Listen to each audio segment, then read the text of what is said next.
My name is Vernon Christians. I'm chairperson of Standing Committee of Public Accounts. Next to me is Mr. Dustin Davids, Ms. Lizette Kluter at the back there. I'm going to give members opportunity to introduce themselves, and then is the members online? So we'll check online, and then we'll go over to the AG and the audit committee. Over to you, members. Hello, everyone. I'm Benedicte van Minnen, member of the committee.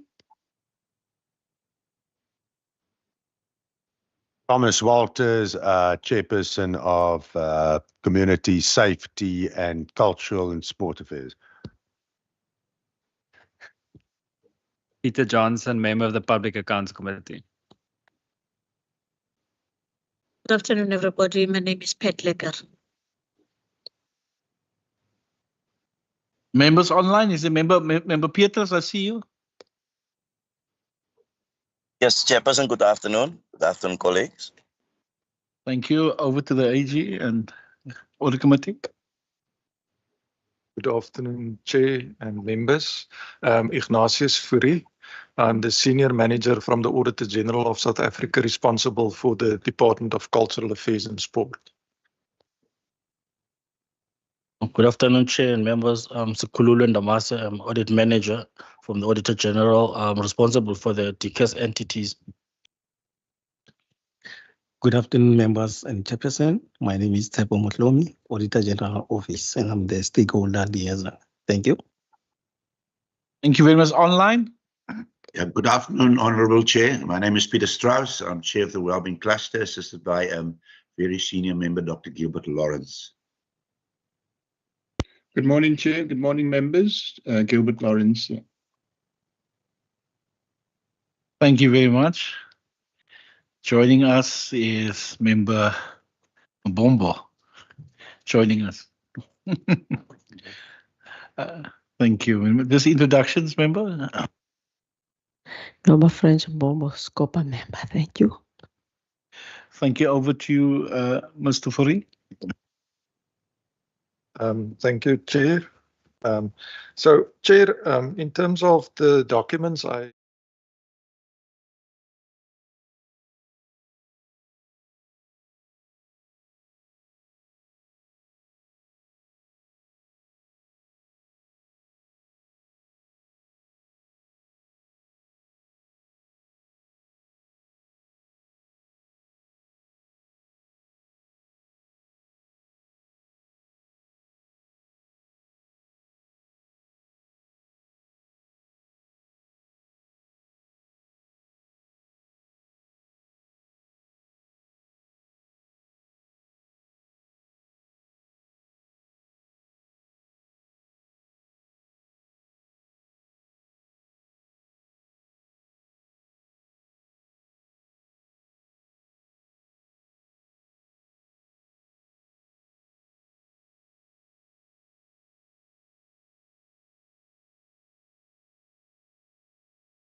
My name is Ferlin Christians. I'm chairperson of the Standing Committee on Public Accounts. Next to me is Mr. Dustin Davids.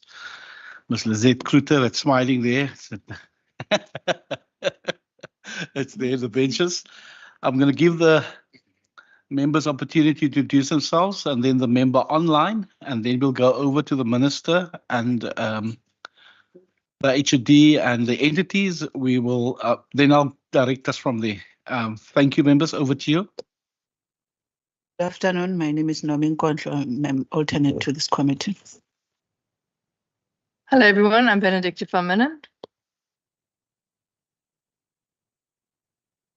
Thomas Walters, we spent the whole morning together, so. Good afternoon, Peter Johnson, member of the Public Accounts Committee. Good afternoon, Petlecker. Bombo Noma French Scopa. Thank you, online member. Good afternoon, Basil Petrus. Thank you. Over to the minister and the department. Good afternoon, everyone. My name is Ricardo Mackenzie, Provincial Minister of Cultural Affairs and Sport. Afternoon, Chair and members. Guy Redman, Head of Department, Cultural Affairs and Sports. Thank you. Good afternoon, Chairperson and members. I'm Brenda Ratkus, Chief Financial Officer for the Department and Public Entities. Thank you. Good afternoon, Chair and members. I'm Carol van Wyk. I'm the Chief Director, Cultural Affairs. Thank you. Good afternoon, Chair and members. Michael Jans van Rensburg, Director for Museums, Heritage and Geographical Names, and CEO for Heritage Western Cape. Good morning, Chair. Good afternoon, Chair and members. My name is Lyndon Bauer, Chief Director, Sport and Recreation. Good afternoon, Chair and members. My name is Tabutu, Director, Sport Promotion. Good afternoon, members. My name is Danielle Manuel. I'm the Director responsible for Sport Development. Good afternoon, Chair and members. I'm Genevieve Lentz, the Chairperson of the Western Cape Language Committee. Good afternoon, Chair and members. I am Cecilia Sani, Director, Library Service. Good afternoon, Chair and members. I'm Nomazati Ngayo, Director, Provincial Archives and Record Service. Good afternoon, Chair and members. Jackie Bull, Youth and After School Program. Good afternoon, Chair and members. My name is Themba Mkhunu, Director for Arts, Culture and Language Services. Thank you. Good afternoon, everyone. Sean Julie, Director, Strategic and Operational Management Support. Good afternoon, Dion Berger, Officer of the Head of Department. Okay, at the back there. Good afternoon, members and colleagues from DCAS and entities. My name is Tsepo Moslomi, Auditor General Office. Thank you. Good afternoon, Chair, Committee and Department. Ignatius Fourie, Senior Manager from the Auditor General. Good afternoon, Chair and members and the department. I'm Sukululu Ndamase, Audit Manager from Auditor General. Thank you, online. Good afternoon, Chair and members. Blanche Cancross, Internal Audit. Good afternoon, Chair and members. Ritson van Rensburg, Provincial Forensic Services. Afternoon, Chair. Gilbert Lawrence, Audit Committee. Good afternoon, Chair. We address Samson Murray, Internal Audit. Yeah. Good afternoon, Chair. Peter Strauss, still here. Thank you from the Audit Committee. Thank you very much, everybody, for the introductions. We are going to do the entities first. We're going to do the Language Committee first, and then we're going over to Heritage, and then we're going over to Western Cape Cultural Commission. We will do the first entity, and then we'll allow for questions, members. Second entity, allow for questions. Third entity, allow for questions, and then we will then go over to the department after that. Members, as I usually do, it's 2 questions per member, and if there's a follow-up, we'll do a follow-up. I'm going to give the Minister and the HOD opportunity for introductory remarks. Minister, if you can do introductory remarks for the department and entities, and then when we get to the other entities, if the CEO want to make remarks, but over to you. Thank you, Chairperson, and thank you to the Standing Committee for having us on this Friday afternoon.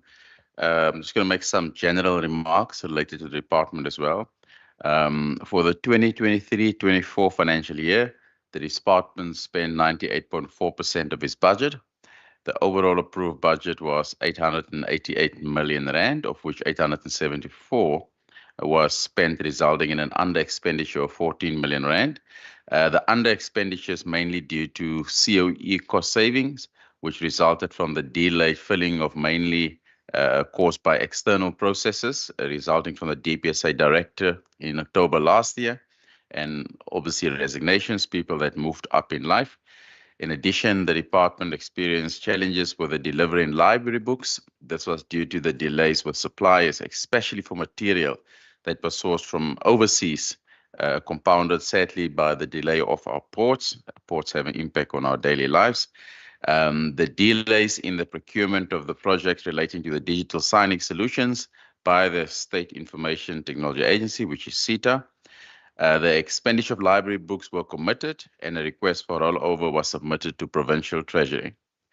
As a request for the reallocation of funds in respect of digital signing solutions, the My Content, which is the Enterprise Content Management System, comprehensive rollout and shared facilities, request was submitted to Provincial Treasury.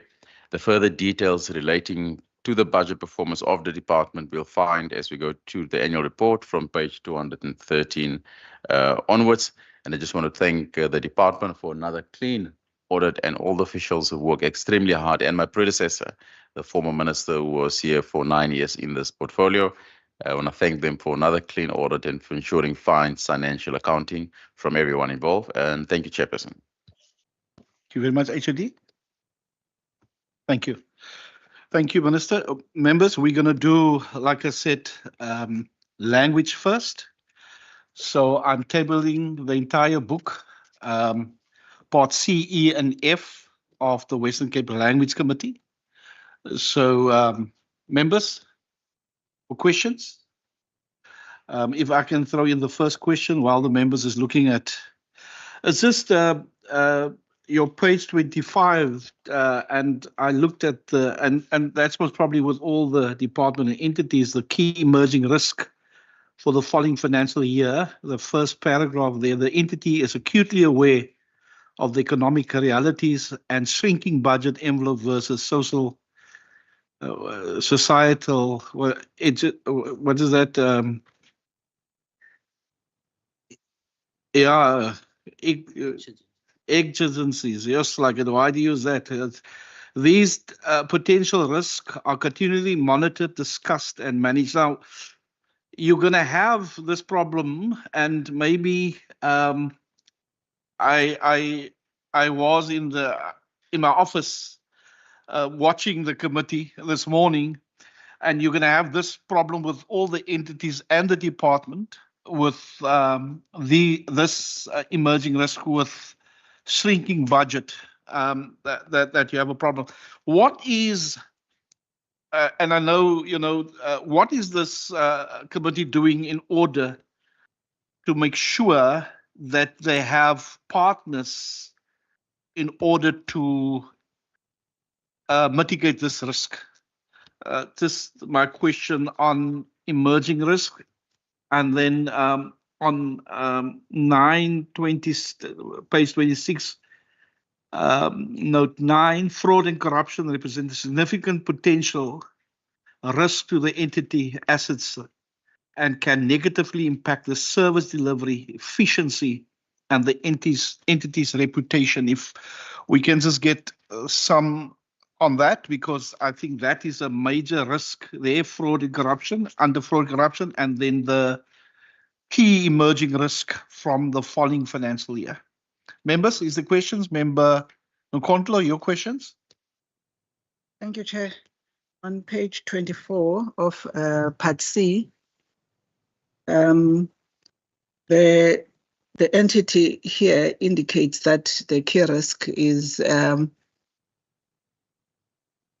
the language policy that is not fully implemented by certain provincial departments. Can the department indulge us? Which are those departments? Why are they not implementing the language policy? And what is the commission doing about that?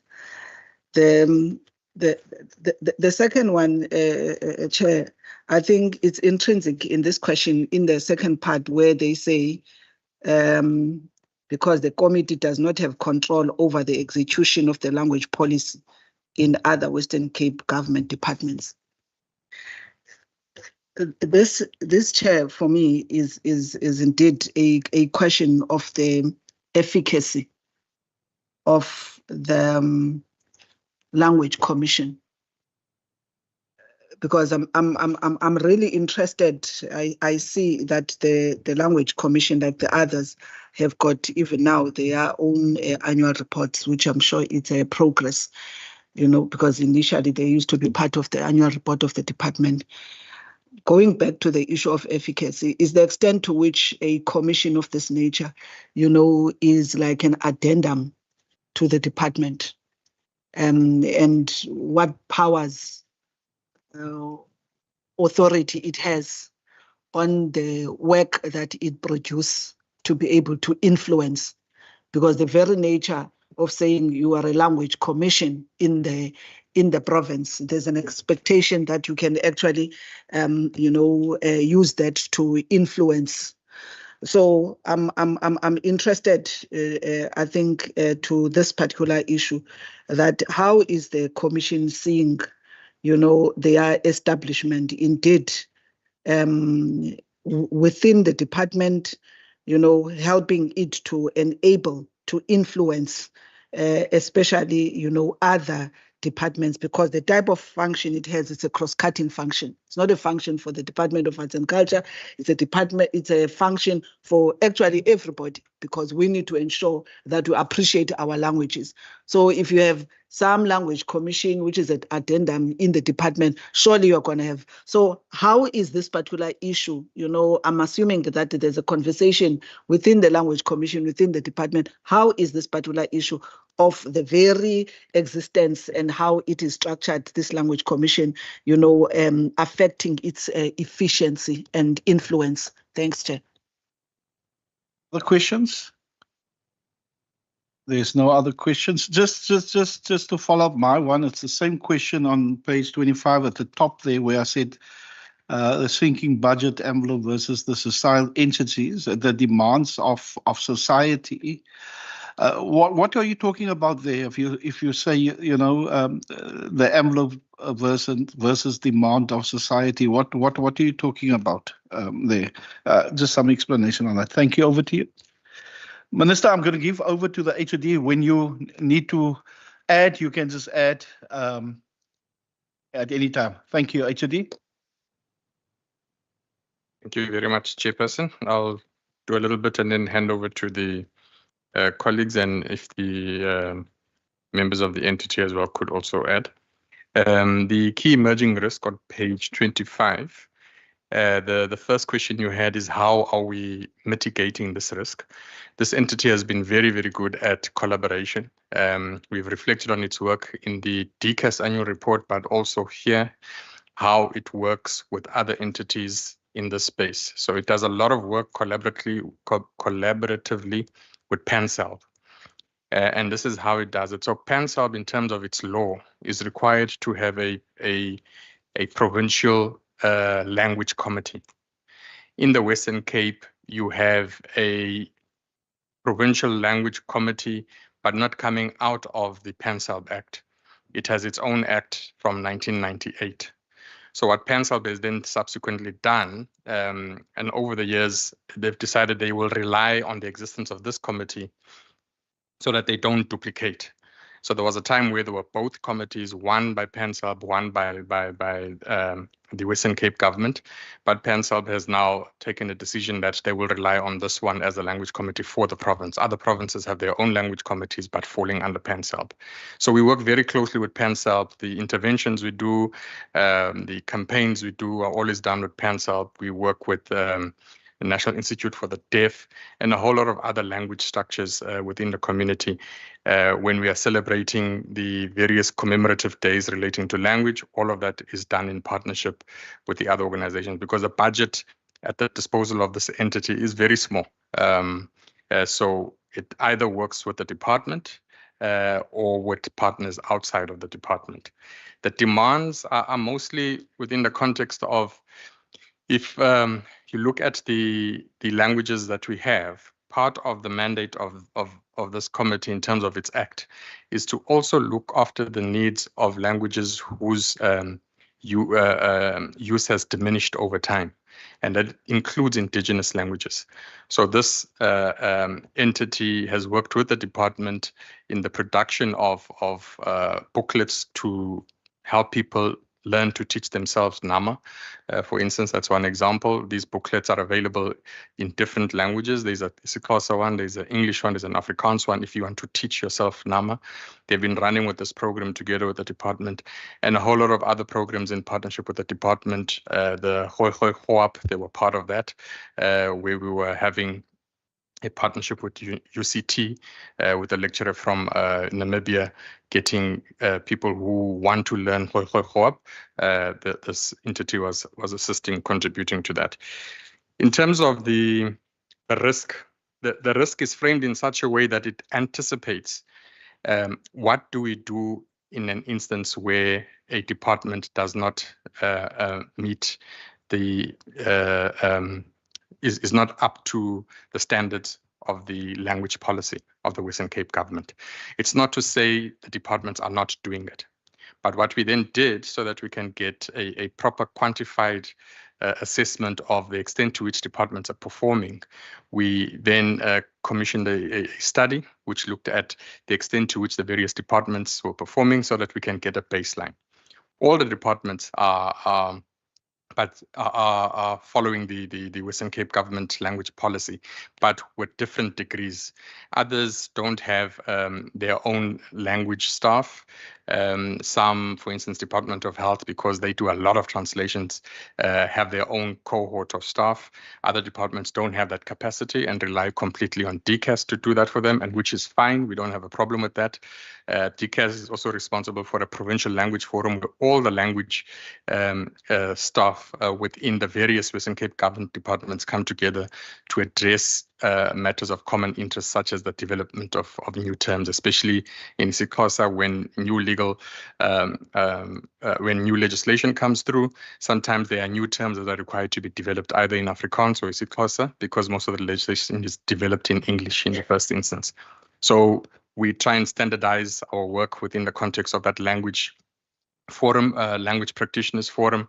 But the point I'm making is the forums exist. The departments are following the policy, but with differing degrees. We can make the report available. It's a report that has been completed, and what it does, it gives the departments a baseline, and then the entity has then said, tell us how you're going to meet these gaps within your space. And the various departments are now working towards that, so that they improve where they're found to be weaknesses. The fraud and corruption.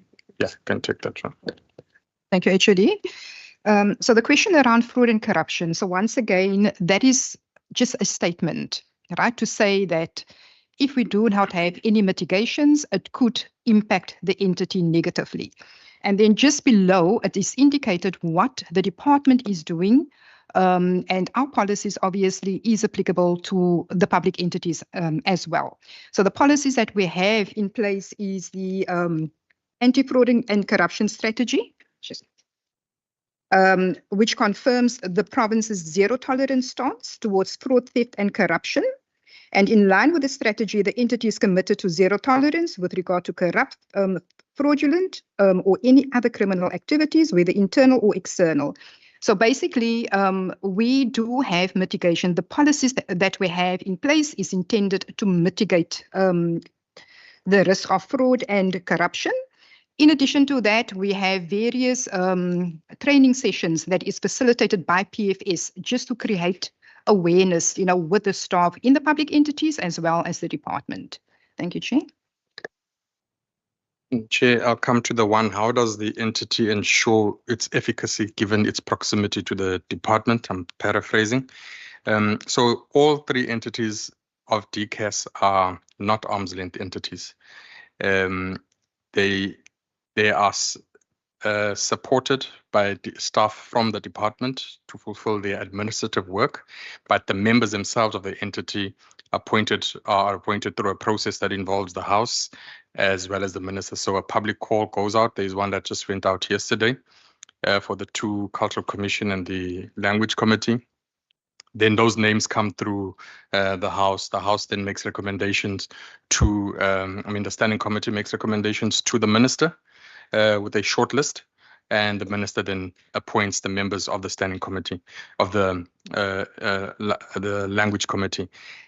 The work that they do is limited quite a lot by the Act that causes it to exist. So the Act defines their responsibility as monitor the use of Afrikaans, English, and isiXhosa in the Western Cape, make recommendations to the Provincial Minister and the Provincial Parliament on proposed or existing legislation, practice, and policy dealing directly or indirectly with language in the Western Cape, actively promote the principle of multilingualism, actively promote the development of previously marginalized indigenous languages that I referred to earlier, and advise the Provincial Minister on the Western Cape Cultural Commission on language matters in the province, advise PANSALB on language matters in the Western Cape as that committee for PANSALB, which PANSALB from time to time, they develop their own, sometimes they rely on this one. So that is, in terms of the law, what they are required to do. We support them as a department, chairperson, to, I want to say, give them a little bit more muscle, because we as a department also have a language subdirectorate, which makes sure that the departments, various other departments, are doing what this language committee wants them to do. But over and above that, the language department is responsible for translation, interpretation, etc., on behalf of Western Cape government. Thank you. When we're going to give you opportunity now, I just want to go back to my two because I don't understand. Look, we work through these documents, these governance documents for all the departments. So if an entity tells me fraud and corruption represent significant potential risks, it tells me something. I read all the documents because we read that with all the departments, but that tells me something. There's significant potential risks. And you're saying, you have all that to mitigate that, but that for me is a red flag. If I read it, I don't work. And then also, that's why I asked the question, the sinking budget envelope versus the societal exigencies. I don't know what is that to do with money, the demand of society. I still try to, I'm still grappling with that.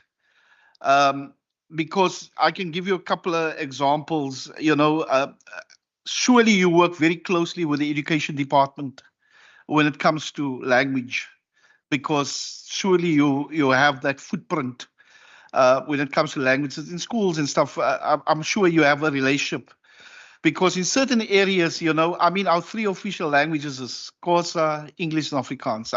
That is then in certain areas, Afrikaans is dying out. Certain areas, there's people don't have exposed, it's not exposed to Xhosa and those type of things. I'm just talking about simple stuff. So I'm not talking about, so I'm just trying to figure out, if you talk about the shrinking budget envelope and societal exigencies, that is just, I can't put the two together.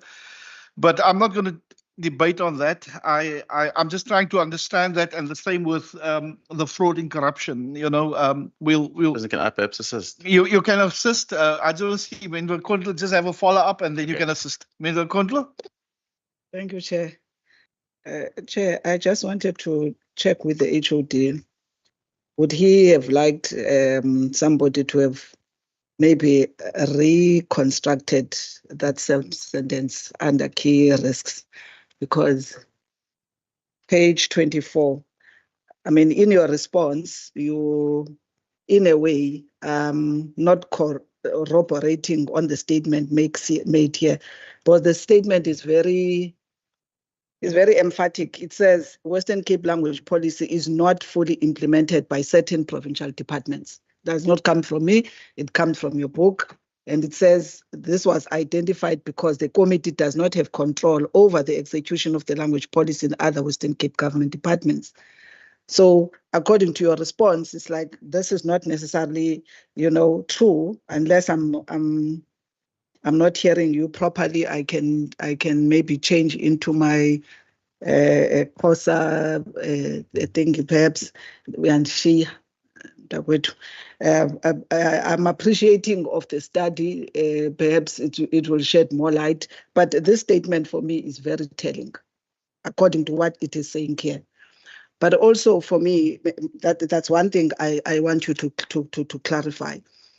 And also, how many are the staff of the Language Commission? Because my understanding, unless I'm wrong, the staff, the admin of the Language Commission is actually the staff of the department, isn't it?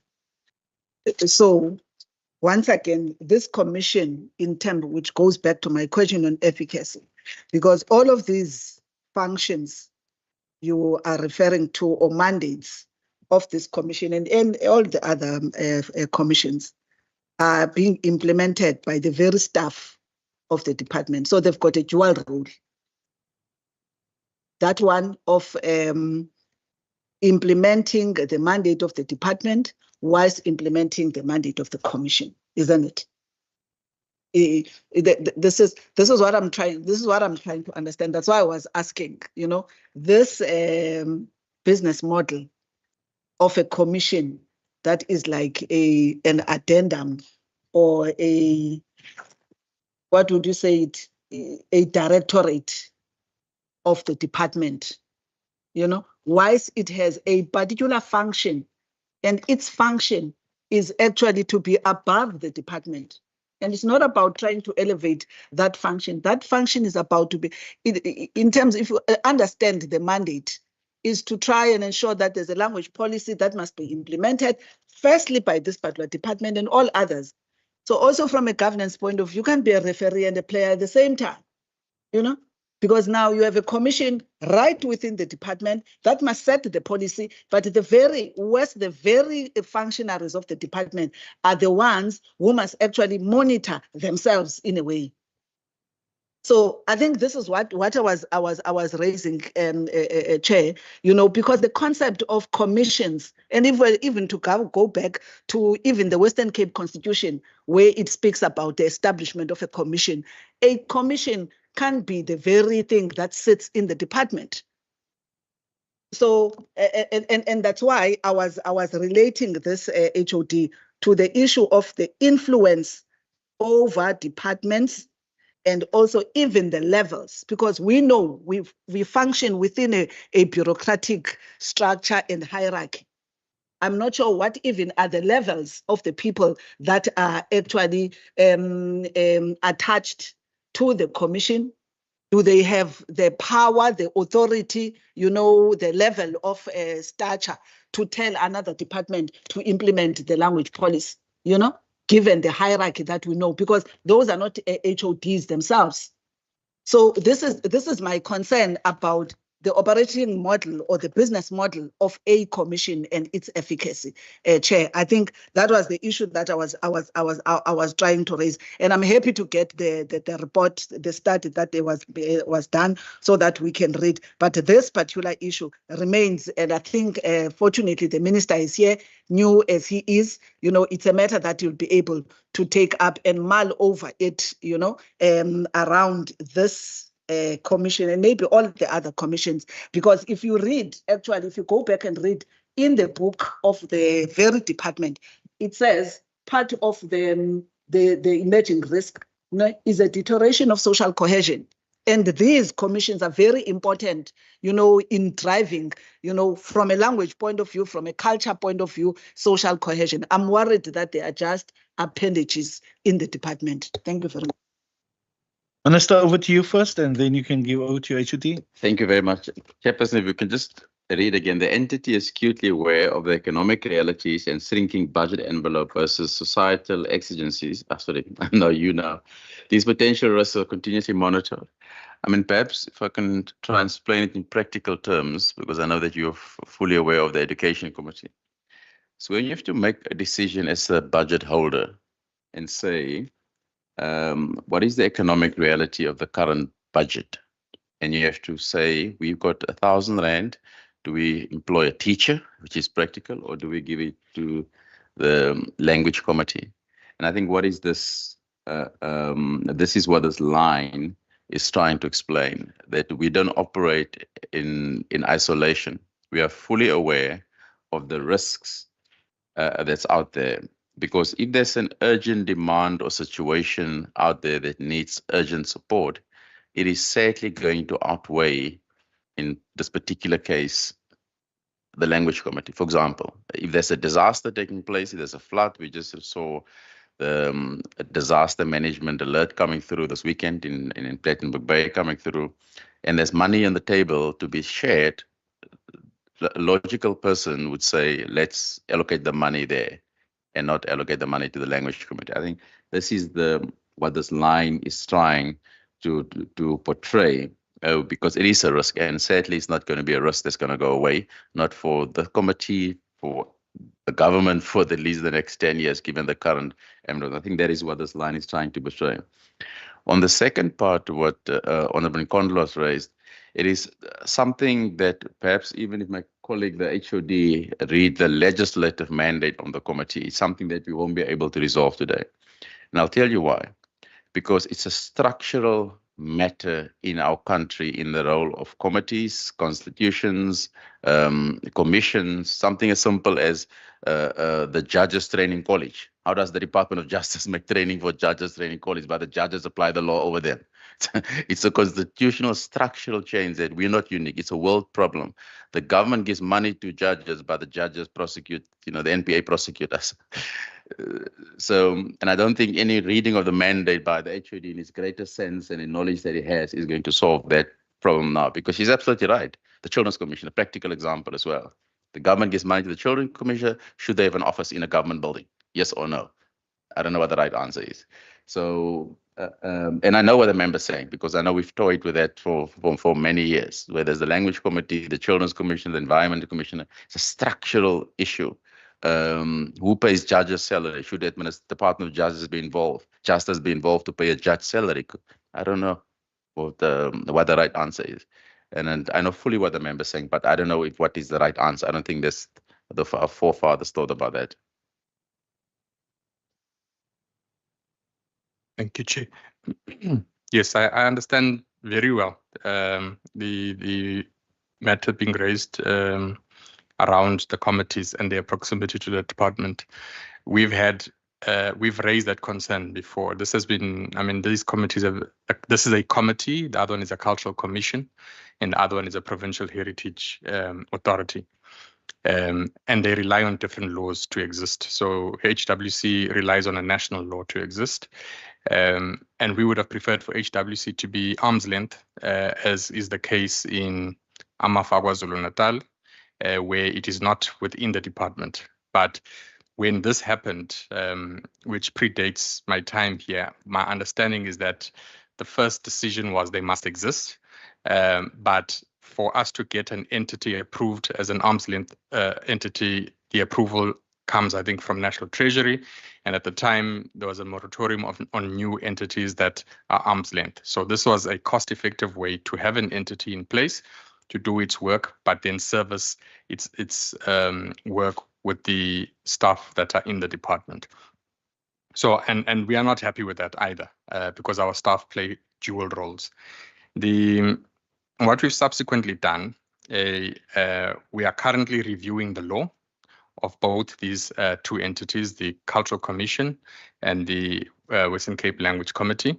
We've concluded the regulatory impact assessments for the Language Committee, and there will be recommendations that are going to come out of that, what needs to be changed in this law? Does the entity need to continue to exist in its current form? All of those things are going to come out of that. And the other matters that we were wanting to address was that the law was developed in 1998, which predates the PFMA and needed to be aligned to that. So all of those things are going to be getting sorted out. But the fundamental question also asking, must it continue to exist? And if it does continue to exist, in what format? In what form must it continue to exist? So that study is currently underway. The areas. The one about the risk, the reason it's made bold and put in brackets means it is a name of a risk. It's the risk statement. It's the way the name has been. It's the way the risk has been named. It's saying the Western Cape language policy is not implemented by certain provincial departments. That's the name of the risk. What do we do when that risk materializes? You then have what would be the cause and what would be the mitigations that we would put in place in the event that this risk, which we've articulated in this way, has materialized. So we have to raise it as a risk because the entity is here to make sure that departments comply. The question is, what if they don't? What is it that the entity would put in place to try and mitigate that risk? And that is why it has been framed in this way. It is not saying it is happening. It is framed in a way that communicates that should it happen, what do we do? That's the only reason it is articulated in this way, Chair. Thank you. Thank you very much. Can we move on? We're done with the language committee, then we can move on to heritage. Members, I'm tabling the annual report of heritage, the entire report.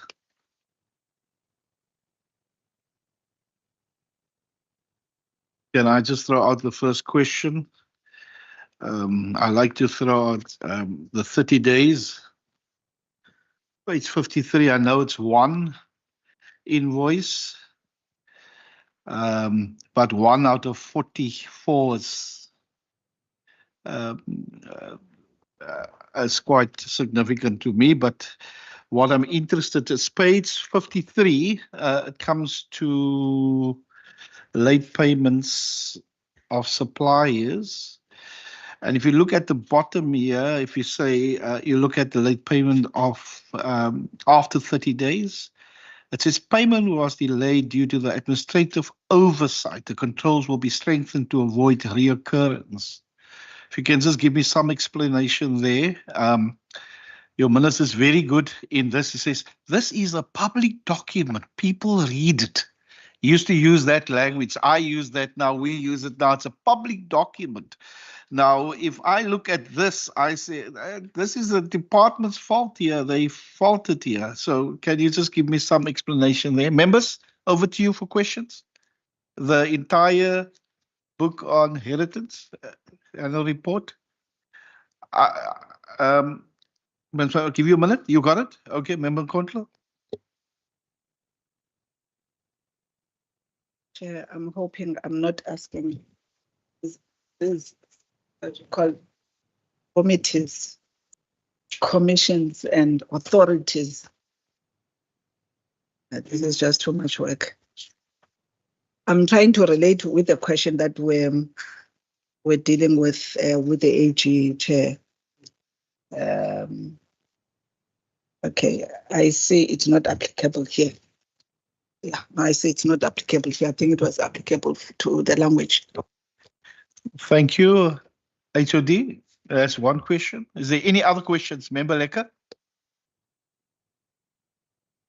Thank you, Chair. Page 39 on governance, under the key risks. I would like to understand, Chair, particularly with the first line in the first paragraph pertaining to unauthorized alteration of irreplaceable heritage.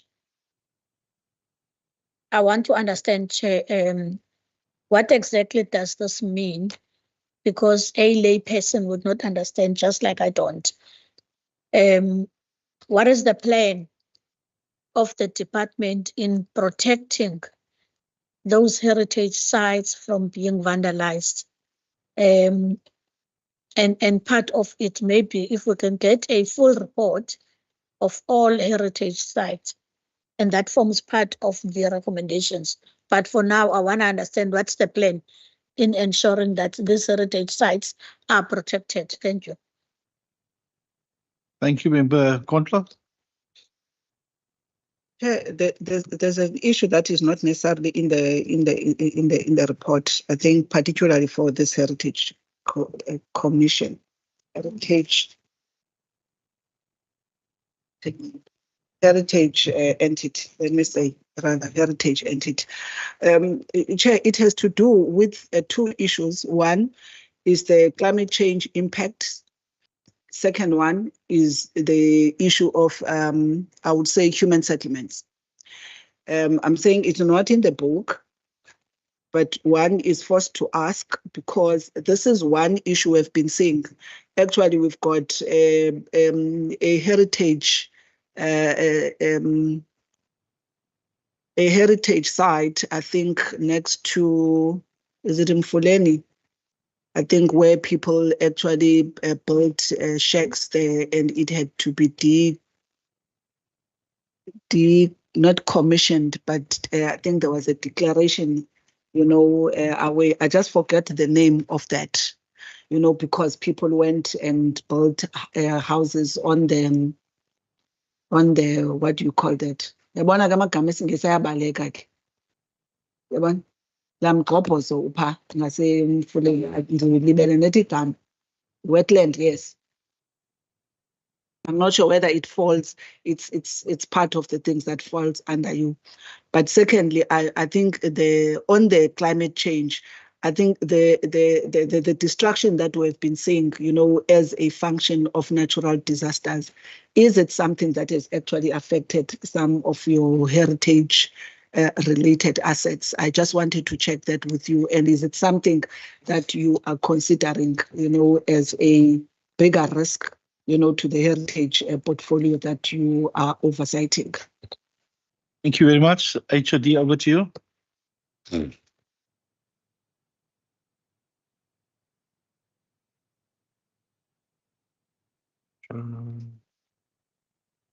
Okay, Michael, take the one that deals with the member letters, the one about heritage resources, unauthorized alterations. And I'll take the climate change one. Carry on, Michael.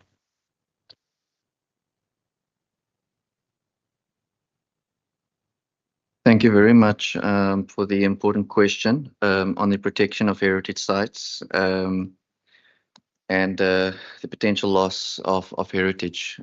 So from Heritage Western Cape side, one of the risks on our risk register is the loss of heritage resources through unauthorized alteration, destruction, or vandalism. And we have implemented several controls to try and mitigate that. But I first just want to contextualize and provide some context, is that Heritage Western Cape does not own any heritage sites as the entity. We only govern heritage sites in the province. So heritage sites are owned by private owners, other spheres of government, etc. And Heritage Western Cape plays a monitoring role in this regard.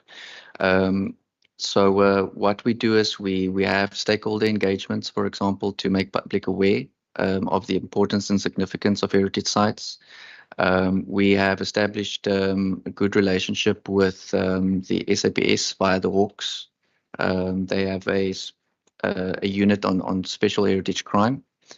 On our website, we have a form that any member of the public can fill in when they identify any heritage resources that are being damaged, and they can report that as a heritage crime. We then send out heritage officers to go inspect the problem. We've also designed training courses. The legislation allows us to appoint heritage inspectors All SAPS officials, by definition, are heritage inspectors, but we are in the process of training municipal officials. These municipal officials, once completed the training and approved by our council as heritage inspectors, they get a heritage inspector card and they can access any site with that card where there's perceived heritage a crime going on. In contact with HWC, we are then empowered to issue, for example, stop works orders or compulsory repair orders or that type of thing in order to try and remedy the situation. I think in terms of the list, is there going to be a request to provide a list of all provincial heritage sites? We can certainly do that, but I just want to also provide context that there's different grades in terms of the legislation. So you got your grade 1, 2, and 3. 1 would be national heritage sites, 2 would be provincial, and then 3 would be sites of local significance. So we can just maybe in writing explain that, and then we can clarify which sites it is. Do you want like all of them, or you're zooming in on a particular one? Thank you. And then I think the place that member was looking for, I think, is it drift sands. Yeah, drift sands. Yeah, so we are responsible for cultural heritage, and our colleagues in DDAT and Cape Nature are responsible for natural heritage sites. But all heritage sites are required, especially the major ones, are required to have a conservation management plan. And the conservation management plan covers things like mitigation against climate change. We've just recently had 2 heritage sites in the Western Cape declared World Heritage Sites. One of the requirements by the World Heritage Committee, UNESCO's World Heritage Committee, was that there must be conservation management plans for all of those sites, and there must be mitigations against climate change and any other risks that are associated with those sites. And they've tested those conservation management plans. They came physically to look at the sites and check the veracity of our plans versus the conditions around the site. So I think that is the one key thing that normally helps, especially with cultural sites. Chair, I'm going to ask CFO to just cover that one, your question. Okay, Judy. So, Chair, yes, you are correct. It was an administrative oversight and human error, if I can put it that way. So basically, it was just someone that took a little bit too long to certify the invoice. So line function, the end user, they receive the invoices, they must certify it as they are happy with the services received. That process just took a little bit longer than normally. But what we have done from the supply chain side, they just increasing their oversight over the procurement register. So, and then they start chasing up invoices when they see that it is due for payment. And now we're actually paying within 7 days. Thank you. Well done. Can I move on with, we answered on that. Can I move to page 74 and 75? New questions. Is it a follow-up? You got a follow-up? No, we're still in the same book. Chairperson. Yeah. I'm going to give you now, Member Petrus. Now we're doing the entire book, so we can just run through it. Member Petrus, you go. I didn't see your hand. Is his hand out? Member Petrus, you go. It's fine, Chairperson. Chairperson, all the ordinances and the laws that govern the sites, is it in line with the Constitution? The other question? All the ordinances and stuff. Yeah. Minister? Yes, they are. Yes, they are. So nothing, Chairperson, nothing must be reviewed now, and we must change it, or what? Nothing at the moment, Honourable Member. If there's anything particular that you wishes to bring to our attention, we'll certainly have a look at it. Thanks. Thank you. Thank you, Minister. Thank you, Chairperson. Can I throw out my 2 quickly before you throw out your 2? 74, legal fees here at the bottom. The legal fees, if you can, there's explanation here, but if we can just talk about, that is 74, note 14. And then on the opposite page, 75, there's a couple of things there. It says here, note 16, it says travel and assistance, that's number 6. Fewer site visits. Why did you have fewer site visits there? There's a couple other things I want to ask in that. Also, advertising, there's an explanatory note there. Can just explain there, because there was a note 3, there was a decrease in virtual meetings. So you visited more sites, but you then had more face-to-face meetings. Just how do you balance that out? I just wanted to find out that how do you balance it out? Fewer site visits, more face-to-face. And then the number 4 is that you outsourced translation and statutory documents. So I see the department now, there's more money now for that. Note 4. Where's it now? Note 4. No, it's note 4. Note outsourced, the one that's outsourced. What number is that one? I'm just checking here quickly. You outsourced the services. It was done in-house, but now you outsourced it. I think it's in the other book also. Yeah, but if you can just explain that, why did you outsource it? And if it was done in-house previously, that is number 4 of note 16. Member Nkontla? Thank you, Chair. Chair, I wanted to ask the question that we discussed with AG. I think as it relates to, I think, a few of the entities and the department. I think the comment around supply chain management requirement on having reasons recorded for instances where there's less than 3 codes were obtained.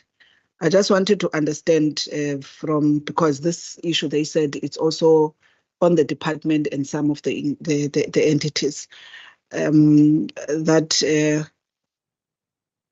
on what type of transactions are these where, as a department, because it was explained that you send out an advert and then you only receive less than 3.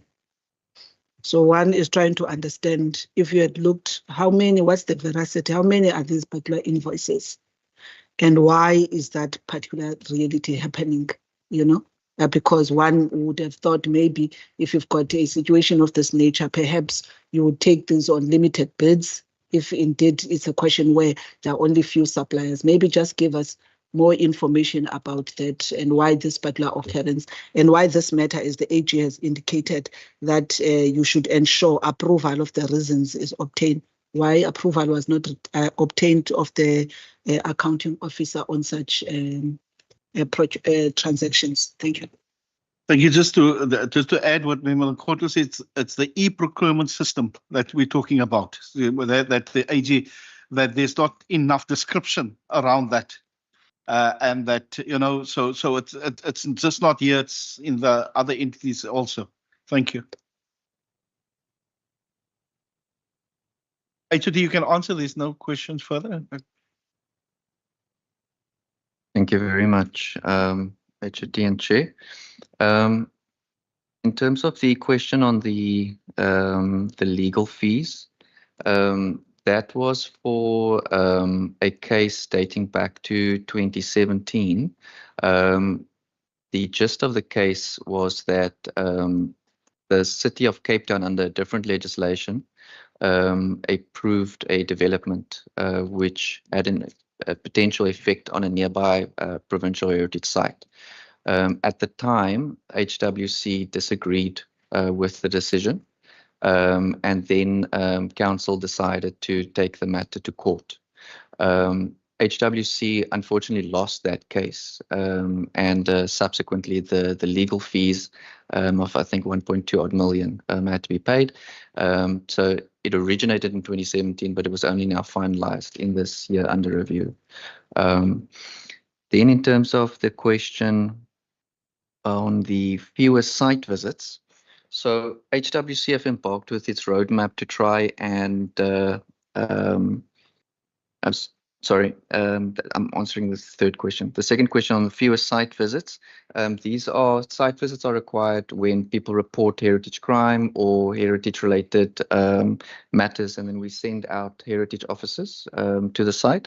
Or one of our subcommittees can decide also to go on a site visit if they need further information on a particular application. So in the year under review, because this is sort of demand-driven, there was just less. Then in terms of the question on how we balance the face-to-face meetings and electronic meetings, what we're trying to do with our roadmap was to improve efficiencies in the application process. The way our processes work, we have a heritage officers committee that consists out of heritage officers. All applications initially go through them, and if additional expertise is required, it gets sourced out to one of the other subcommittees with experts that are outside of HWC. So with the additional staff and capacity that we've received over the last few years, we now have a lot of experience on this Arms Committee, so fewer cases are being given to the subcommittees, so that allows for less meetings overall. Then in terms of the face-to-face, obviously since COVID, we've gone electronic and all our meetings are on MS Teams. But to try and improve the functioning of the various subcommittees, we've implemented a system where we try to have these committees at least once in every period meet in person, just to ensure that relationships remain cordial. We have a code of conduct, but we've realized that if people feel disconnected, it's much easier for people to get irritated with one another. And it's important for us to build that social cohesion even within our own committees. So, for example, in council's case, where we have a meeting every quarter, one meeting per year would be in person. For our Balcom, that meets once a month, maybe one meeting per quarter would be in person. And that's how we've been balancing it. Thank you.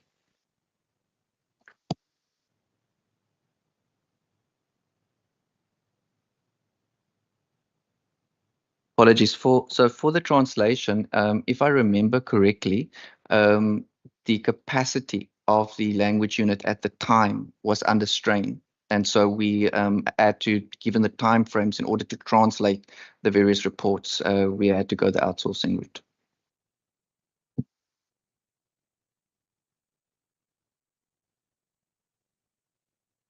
So with regards to the less than 3 quotes, this matter stemmed from a National Treasury instruction that indicates that all departments must obtain 3 quotations.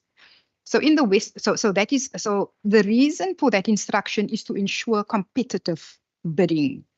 So in the Western Cape, we've got the EPS, right? So the EPS is where we will advertise, and that particular advert, it's the electronic procurement system. So that is what we use in the Western Cape. So that it's not happening in the other provinces. I think we're the only province that has an electronic procurement system, whereas in other provinces, they physically approach either by email or pick up the phone, and then they send quotations. So the Western, on the Western Cape or the EPS, when we advertise, we open it up to all the service providers that is registered for a particular commodity. In other words, we are saying by virtue of us opening it up to all potential suppliers, our process should be deemed competitive. The AG is of a different view, of course. And I think there are still sort of clarity that needs to be sought from a National Treasury, and I think that is why the AG withdrew the actual finding. We have agreed with the AG that we will ensure. So what happens? Sometimes we only get, or we get less than 3 quotations or responses, but we are able to download the report, and on the report we are able to see how many service providers actually viewed it. So they are aware of it, they just choose not to bid for whatever reasons. But we are able to provide all of that data to, and which we did. We provided all of that information to the AG at the time. But of course, they are looking at this literally, this less than 3, so we must have a reason why we obtained